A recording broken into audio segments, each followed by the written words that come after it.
Amen. On va reprendre les deux passages.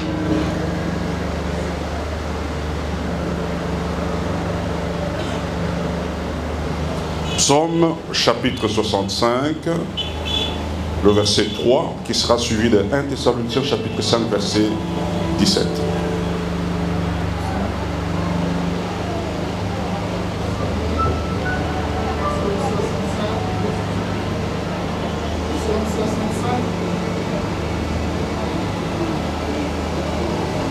Psaume 65, le verset 3, je lis au nom du Seigneur. Oui. Ô toi qui écoutes la prière, tous les hommes viendront à toi. Les iniquités m'accablent, tu pardonneras nos transgressions. Heureux celui que tu choisis et que tu admets en ta présence, pour qu'il habite dans tes pas. Amen. 1 Thessaloniciens chapitre 5, verset 17.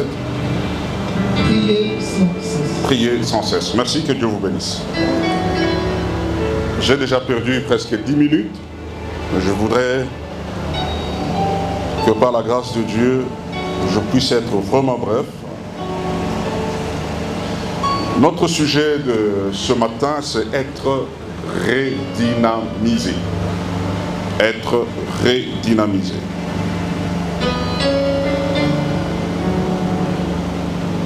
Je relève quelques vérités qui vont nous permettre de comprendre notre sujet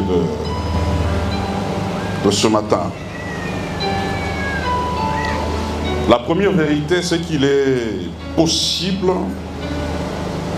que dans sa marche avec Dieu,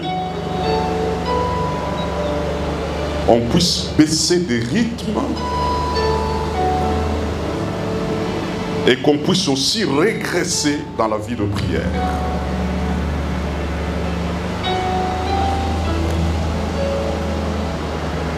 Amen. C'est un culte francophone, mais vous allez accepter que j'atterrisse quelquefois ou que je fasse des incursions en lingala. C'est déjà un exercice pour moi parce que je voudrais carrément qu'au deuxième culte, je commence à intervenir en lingala. Amen. Donc il est possible que dans sa marche avec Dieu, on puisse connaître une baisse de régime dans la vie de prière. Donc egoki kozala que na marche na yo na nzambe vie de prière na yo ekita. C'est possible qu'on puisse connaître une chute ou une sorte de baisse de régime dans sa vie de prière. Qu'on devienne lourd dans la prière. Nous doit comme un kilo dans la prière. Qu'on n'ait plus envie de prier ou qu'on n'ait pas envie de prier. Demandez à n'importe qui, pasteur, évangéliste, apôtre, que sais-je encore, ce sont des moments qui arrivent. Oyoki que pour ça la prière exatée, tu n'as plus envie de prier ou tu n'as pas envie de prier en ce moment-là. Ce sont des choses qui arrivent. Ou vous avez une sorte de dispersion de pensées. Vos pensées sont dispersées. Donc, ce sont des choses qui arrivent dans la marche avec Dieu. Qui est une divagation de pensée. Vous essayez de prier, mais vous sentez que ça ne passe pas.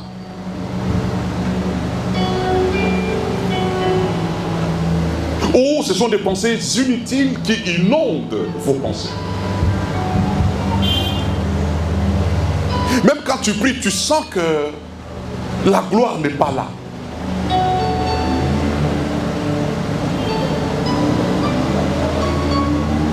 Aujourd'hui, mais qu'à prière, Mais les autres sentent qu'ils ont écarté. Même quand tu commences, tu sens toi-même que oh, tu sens un vide. Tu sens un vide. Ce sont des choses qui peuvent arriver dans la vie chrétienne.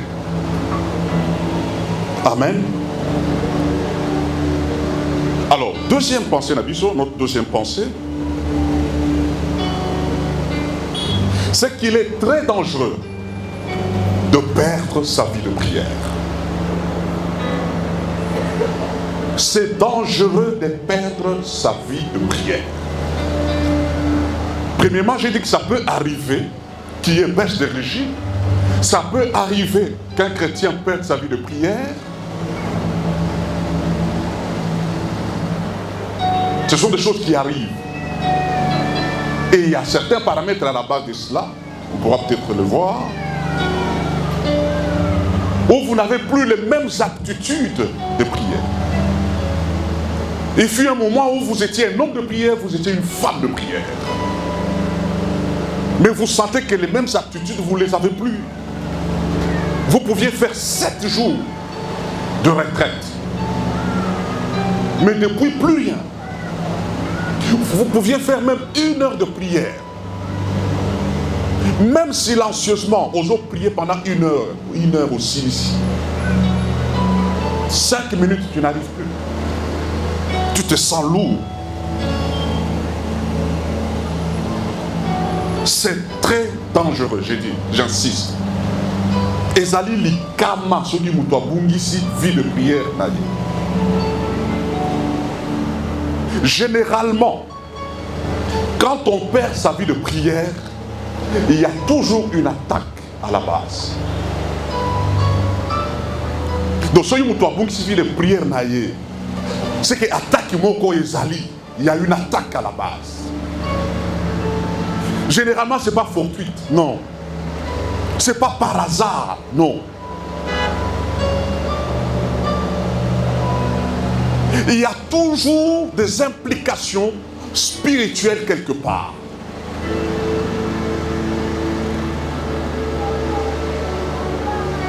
Donc quand on perd la vie de prière, c'est très dangereux. Et souligner que n'importe qui peut perdre la vie de prière. Quel que soit le temps que vous avez passé dans l'église, que vous avez fait dans l'église, il est possible que vous perdiez votre vie de prière. Mais c'est dangereux lorsque vous perdez votre vie de prière.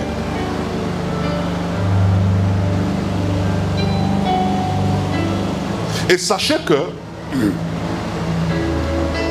la prière, c'est la chose la plus combattue par le diable. Le diable n'aime pas la prière.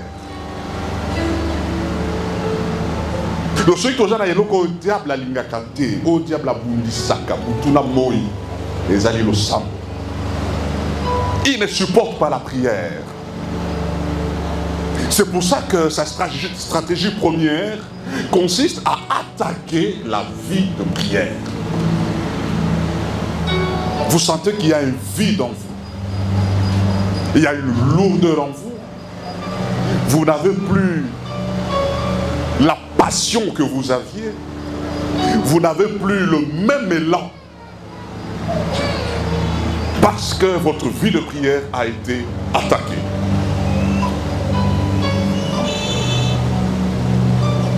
Votre vie de prière devient une vie de prière en dents de scie. Tantôt ça monte un peu, ça descend, ça remonte un peu, ça descend. Et lorsque vous priez, c'est juste par habitude. Seigneur, mon Dieu, mon roi, merci pour la journée. J'ai béni cette nuit au nom de Jésus. Amen. Seigneur, je bénis ces repas. Amen. Seigneur, merci. Jésus, mon Dieu, mon roi. Amen. C'est fini.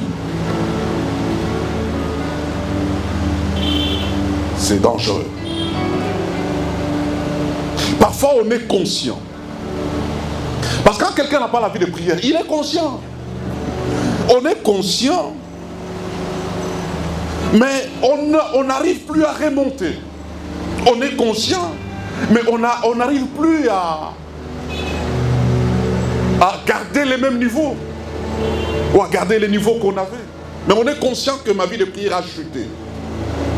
Pendant que je parle là où vous êtes, chacun de nous peut déjà se situer. Donc tu sais déjà que ta vie de prière est par terre. Tu es low bat en termes de prière. Tu es déchargé en termes de vie de prière. Tu gardes les apparences, certes. Mais cette vie-là n'y est plus.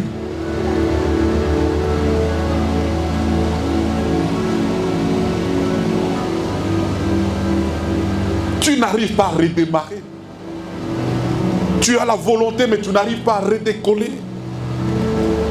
Tu n'arrives pas à récupérer les niveaux que tu avais. Amen. Alors très rapidement, nous allons voir quelques principes pour remonter son niveau de prière.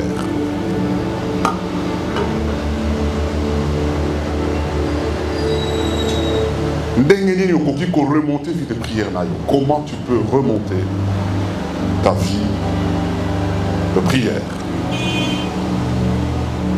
Comment être redynamisé? Comment stimuler son niveau de prière? 1. Il faut s'abandonner totalement entre les mains de Dieu.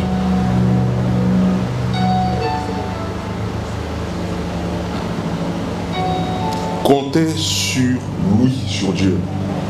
Ne compte pas sur ta force, compte d'abord sur Dieu.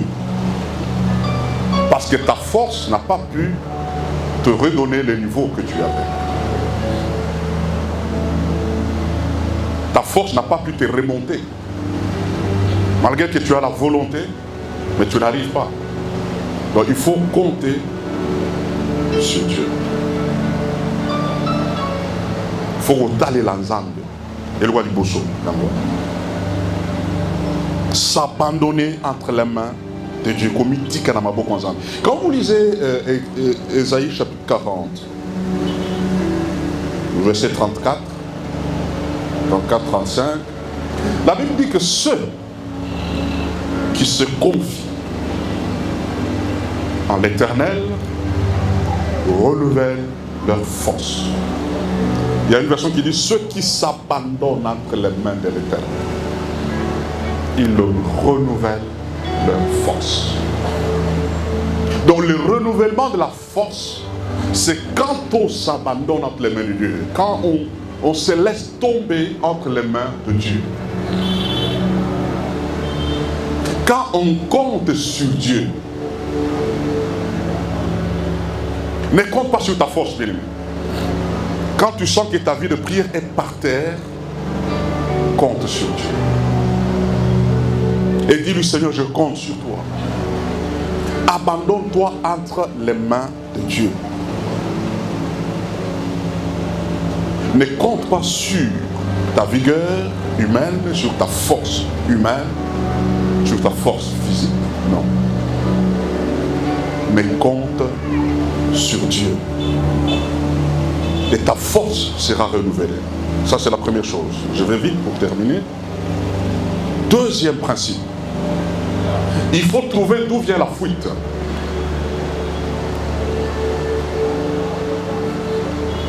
Lorsque l'huile moteur est en train de sointer, le moteur est en danger. Vous voyez que ça sointe. Il faut chercher d'où vient la fuite pour qu'elle soit colmatée.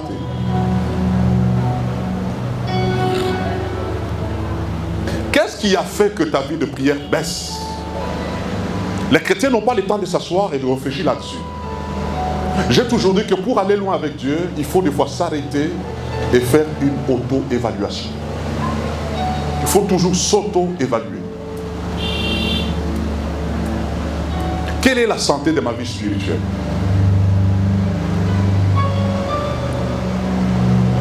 Comment est ma marche avec Dieu? Comment est ma vie spirituelle? Comment est ma vie de prière? Lorsque tu te rends compte que tu as baissé, tu réfléchis, tu dis, mais qu'est-ce qu'il y a à la base? qu'est-ce qu'il y a à la base? Si c'est une attaque, mais où est-ce que tu as baissé la garde?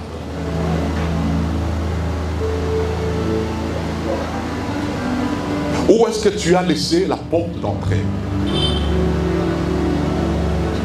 Au Talina Nuyomoko.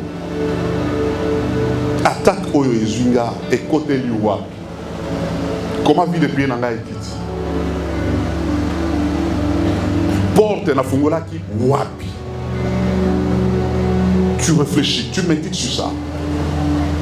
Si tu te retrouves, tu dis non, non, je me rends compte que ma vie de prière a baissé parce que ces derniers temps, je suis avec une compagnie de gens qui sont trop superficiels et qui aiment trop les loyenge.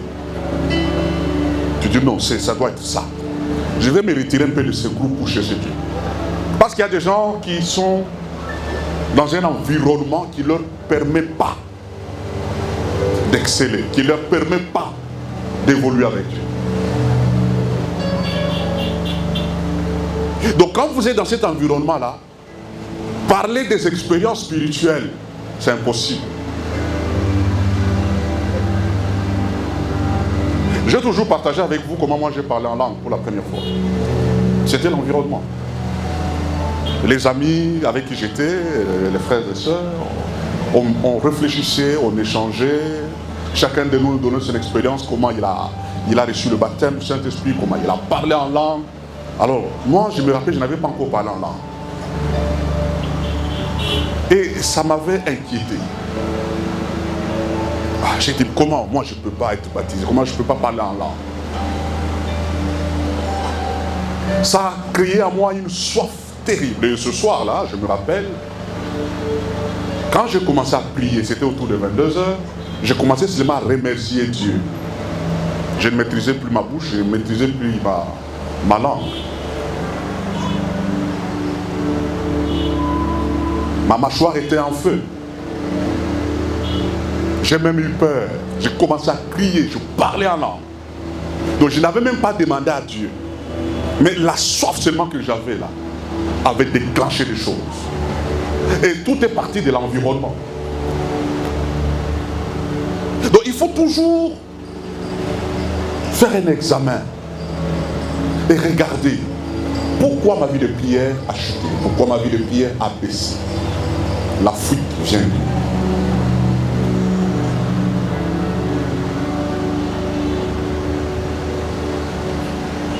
Peut-être que tu es devenu très colérique. Et je t'informe que c'est une des portes qui bloque dans la vie de prière, la colère.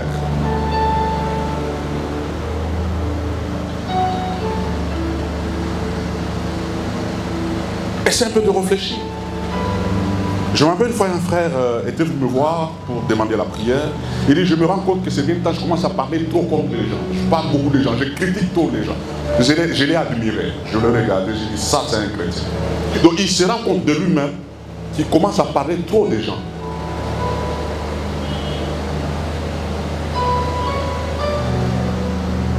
Il dit, avant je ne le faisais pas, mais je me rends compte que quand on parle de quelqu'un, facilement je dois parler en mal contre lui. Telle soeur, je parle en mal contre elle. Tel frère, je parle en mal contre lui.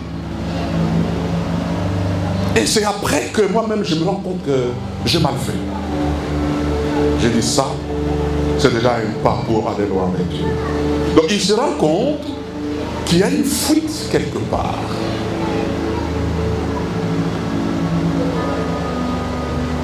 Découvre d'où vient la fuite pour que ta vie de prière puisse chuter, pour que ta vie de prière puisse baisser. Troisième principe, être conscient qu'on ne doit pas prier seulement quand on a envie de prier, mais on doit prier parce que c'est une nécessité. Nous ne mangeons pas seulement parce qu'on a envie de manger. Non, non, non. Parce que c'est une nécessité, on doit nourrir les corps. On ne boit pas de l'eau seulement parce qu'on a envie de boire de l'eau.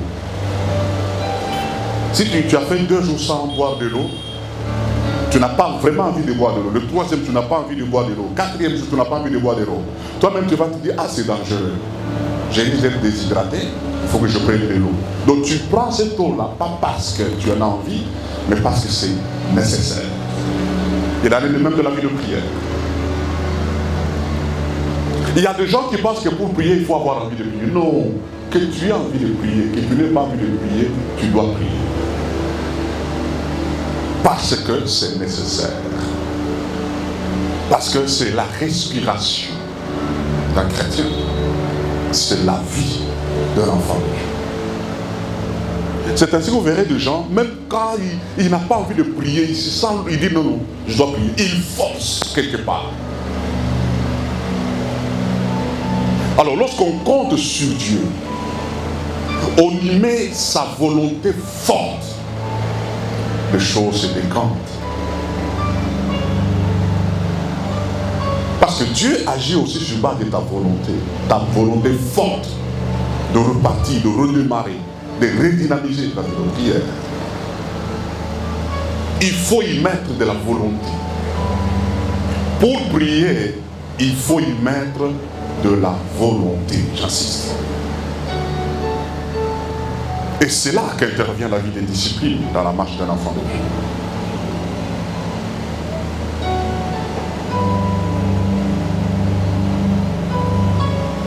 Alléluia. Il faut de la volonté.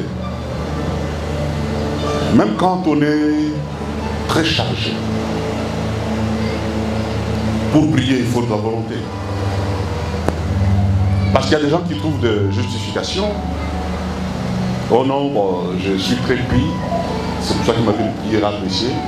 Je suis hyper chargé. C'est bien beau. Mais si nous prenons l'exemple de Daniel, quand vous lisez Daniel, la Bible dit qu'il a été élevé au rang des satrapes. Et de tous les satrapes, le roi a pris 3 qui sont sortis du lot, qu'il a fait. Et il a fait d'eux les satrapes des satrapes. Donc ils étaient au-dessus de tous les satrapes. Et parmi ces 3, il y avait Daniel. Et la Bible dit, comme auparavant, Daniel priait 3 jours. Et 3 fois par jour. Comme auparavant, il priait 3 fois par jour. Donc matin, midi, soir. Il avait beaucoup de responsabilités.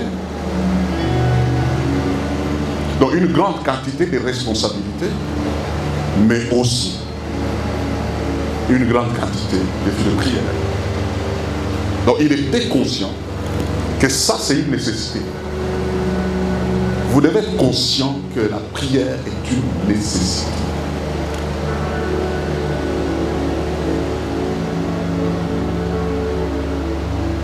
La vie de prière ne peut pas être facultative, non. C'est très dangereux lorsque vous perdez votre vie de prière.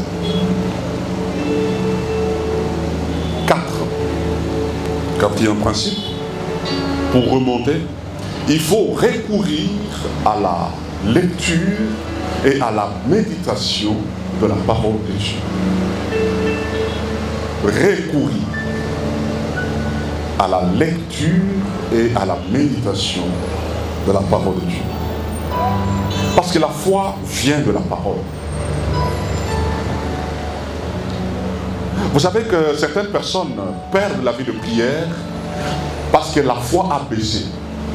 J'ai vu quelqu'un me dire non, en tout cas je suis découragé, je n'ai même plus la force de prier. Donc la foi a baissé complètement, ce qui a fait que même la vie de prière a disparu.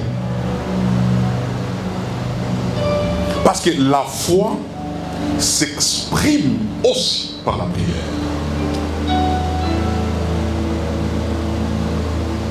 Quand quelqu'un prie, c'est aussi une expression de la foi. Parce que quand je prie, c'est que j'ai confiance en Dieu. Quand je prie, c'est que je crois en Dieu. Alors quand je n'ai plus foi en Dieu, je n'ai plus confiance en Dieu, je ne vais même pas perdre mon temps à prier. Donc la foi s'exprime aussi par la prière. Donc la prière est aussi une expression de la foi.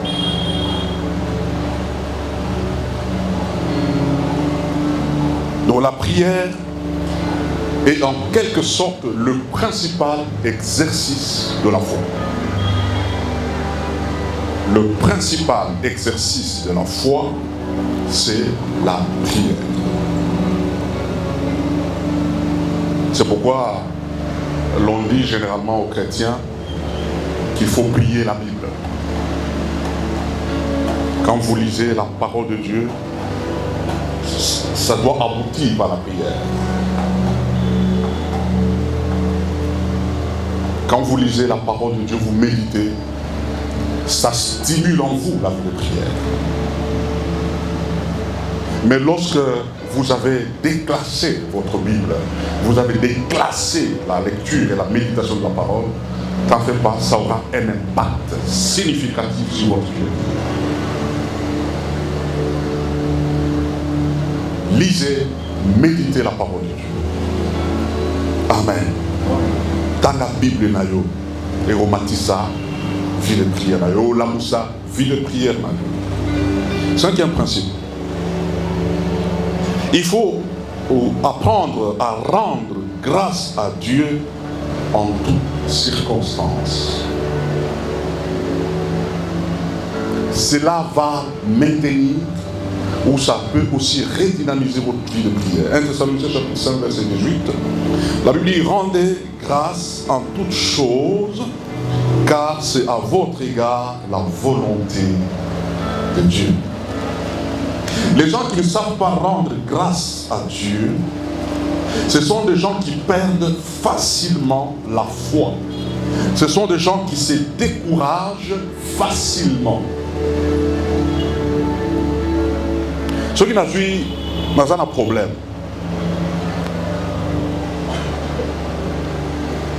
Il faut nafuta mbongo ya loyer. Nazu ya ngote. Bayer nanga aye. A lobi lobi titi. A kitisi ngai. Na lobi soli. Il y a deux réactions. Il y a l'imotion. Après la vie, Nzambe nde apesaka ndenge nakoki kofuta te eke nakomi na niveau oyo lokumu ezongi pana ye. Mutu ya bongo awuse découragé te. Po ayebi que Nzambe nde apesaka. Ndenge nazwi te a permettre que nazala humilité na niveau oyo lokumu ezonga epai na ye. Mais mususu akotala alobi Nzambe ango na osambela on dirait osala eloko te. Tina osambela ezate à se décourager. Deux attitudes. Donc celui qui rend grâce se maintient dans la foi.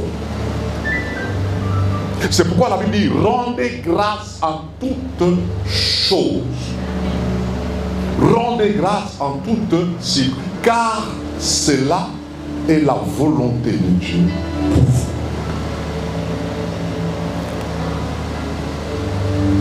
Les chrétiens doivent apprendre la notion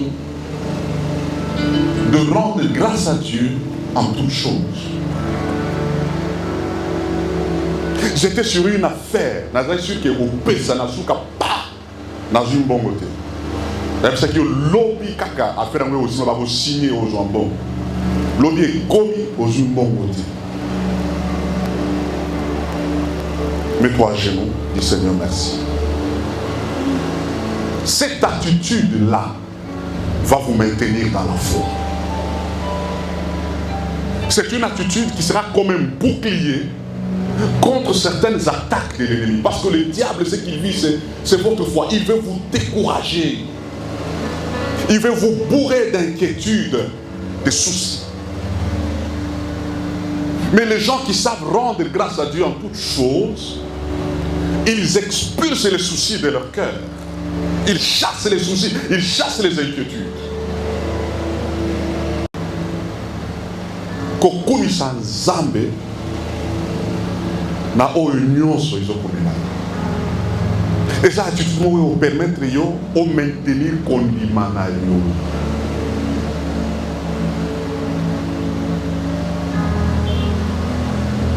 Les chrétiens plaintifs ne vont pas loin avec Dieu.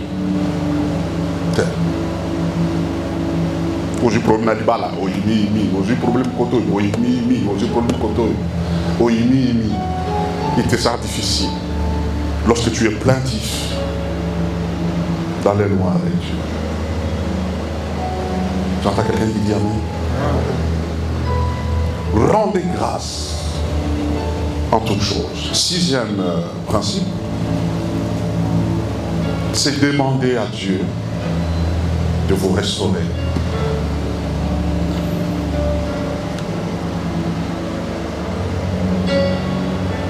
Humiliez-vous devant Dieu et il va vous élever. Et il va élever votre vie de prière. Humiliez-vous sous la main puissante de Dieu et il vous élèvera tant qu'on verra. L'élévation là, c'est dans tous les domaines. Il peut aussi relever votre vie de prière. Demandez à Dieu de vous restaurer, ma soeur. Demandez à Dieu de vous restaurer, mon frère. Soyez conscient, dites à Dieu, Seigneur, ma vie de prière est par terre. Je suis conscient que je ne prie pas comme je priais ou comme je devrais prier.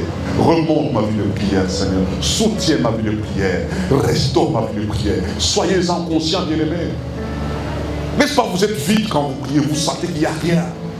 Vous sentez même que vous forcez. Ça ne passe pas. Ce n'est plus la même personne. Même quand les anges vous regardent, des fois ils posent la question à Dieu, mais ce n'est plus la même personne. Vous étiez un passionné de la prière. Vous, en regardant même les arbres qui bougent, les branches d'arbres qui bougent, ça vous inspirait à adorer Dieu. C'était ça avec vous. Vous observez quelque chose, vous adorez, vous observez, vous louez Dieu. Vous étiez très sensible, vous étiez très passionné, mais depuis un temps, vous êtes devenu une sorte de coquille vide. Vous êtes vide. La vie n'y est plus. Dites à Dieu, Seigneur, restaure-moi. Restaure-moi, Seigneur. Toi, quand tu adorais le Seigneur, tu ne pouvais pas faire 2 minutes, les larmes coulaient de tes yeux. Tu regardais la grandeur, la magnificence, l'amour, la bonté de Dieu. Les larmes coulaient de tes yeux. Maintenant, c'est comme quelqu'un qu'on a vacciné pour que les larmes coulent de tes yeux.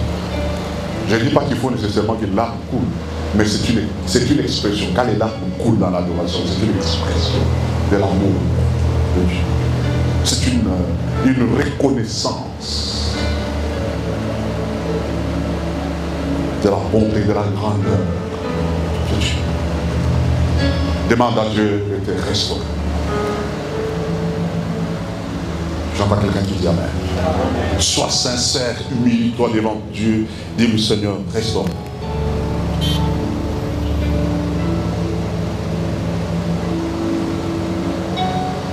Restaure-moi ça. Parce que tu es conscient que ça ne va pas. Tu essaies, ça ne va pas. Tu te couches par terre, tu pries. Il y a aussi battu. Tu vas à genoux, ça ne tient pas. Tu es debout, ça ne va pas. Tu es assis, ça ne va pas. Dis à Dieu, restaure-moi. Restaure. Amen. 7e principe. Il faut devenir un intercesseur. Vous voulez maintenir, vous voulez redynamiser votre vie de prière, devenez un intercesseur. Parce qu'il y a des gens qui prient seulement pour eux. Et lorsque les choses sont coincées, bloquées, ils sont découragés, ils ne savent plus prier. Mais lorsque vous êtes un intercesseur, vous vous oubliez un peu vous-même. Vous commencez à prier pour les autres. Donc il y aura toujours un sujet pour la prière. Devenez intercesseur. Il y a une dimension de la vie où il faut s'oublier pour devenir un intercesseur. Regarde la situation du frère. Regarde la situation de la sœur. Regarde la situation de la famille. Que des gens dans ta famille qui doivent se convertir. Mets-toi à genoux, jeûne pour eux. Parce que tu n'as plus d'élan pour toi-même. Alors lorsque tu commences à prier pour les autres, ça te maintient, ça te stimule et ça redynamise la vie de prière.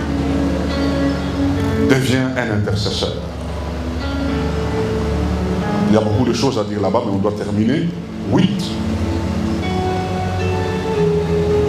Ou tiens un principe, sois un adepte de la louange à Dieu.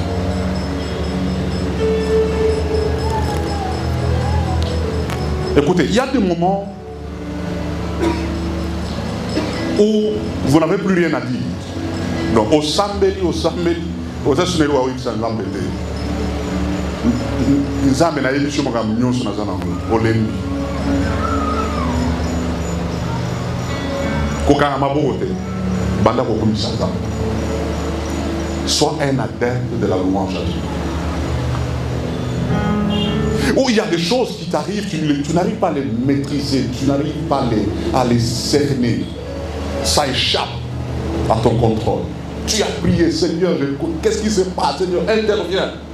Mais rien ne change. Ne te tais pas. Commence à louer Dieu. Léa avait une situation similaire. Léa était en quête de l'amour de son mari. Et n'avait pas cela. Vous savez, ça fait mal. Et puis, quelqu'un comme Jacob, un extraverti, mamuna lo bagango na poisa. Les gens qui a bon baga na moté.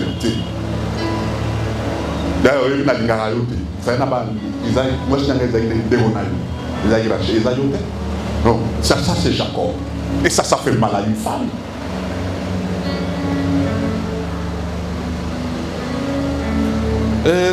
Chérie Jacob, quoi? Ni. Ok, par Rachel, et Talionani. Ça c'est Jacob. Donc Léa en souffrait. Quand vous lisez dans votre Bible, la telle enseigne que quand elle met au monde, elle disait toujours, cette fois-ci mon mari m'aimera.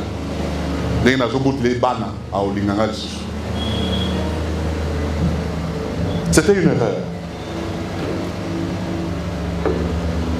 Mais malgré ça, Jacob ne l'aimait toujours pas. Son cœur était attaché à Rachel. Un autre enfant, donc vous avez dit